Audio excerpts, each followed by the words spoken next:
Assalamualaikum warahmatullahi wabarakatuh. Perkenalkan, nama saya Safur Richard Windrawan dari kelas 11 MIPA 4 absen 29. Di sini saya akan mengerjakan tugas praktek agama, yaitu menceritakan tentang salah satu kisah Nabi atau Rasul.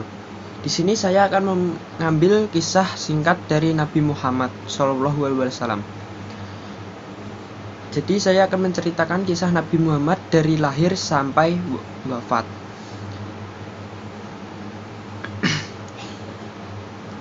Ada banyak peristiwa penting yang berkaitan dengan Nabi Muhammad SAW, mulai dari kelahirannya, menikah, kalah berdakwah hingga wafat.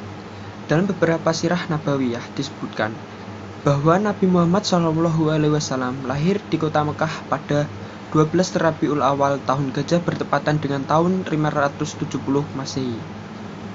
Nabi Muhammad lahir dari orang tua bernama Abdullah bin Abdul Muthalib dan Aminah binti Wahab. Abdullah merupakan seorang saudagar yang sering berpergian ke negeri Syam.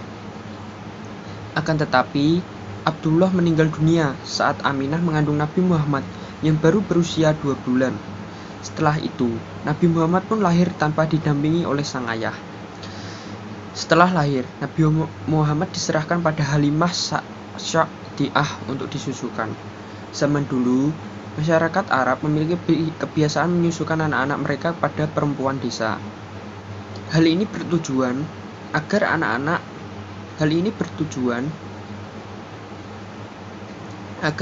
tumbuh di lingkungan pedesaan yang udaranya masih bersih.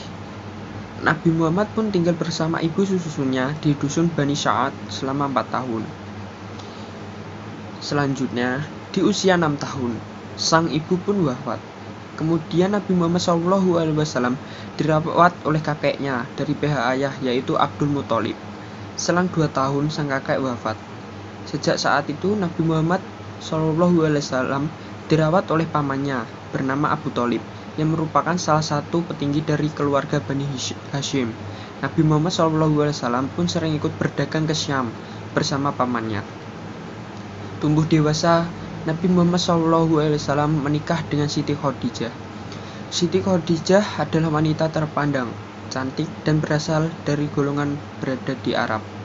Nabi Muhammad menikah saat berusia 25 tahun, sedangkan Khadijah saat itu berusia 40 tahun. Nabi Muhammad SAW mendapatkan wahyu saat usia 40 tahun. Setelah mendapat wahyu dari Allah SWT, Nabi Muhammad SAW pun mulai melakukan dakwah. Pada awalnya, dakwah yang disampaikan dengan cara bersembunyi-sembunyi. Nabi Muhammad SAW wafat saat berusia 63 tahun. Beliau mengalami sakit dalam beberapa waktu. Suhu tubuhnya tinggi dan sampai akhirnya menghembuskan nafas terakhir. Itulah kisah Nabi Muhammad SAW yang saya ceritakan secara singkat. Bila ada salah kata, mohon dimaafkan. Wassalamualaikum warahmatullahi wabarakatuh.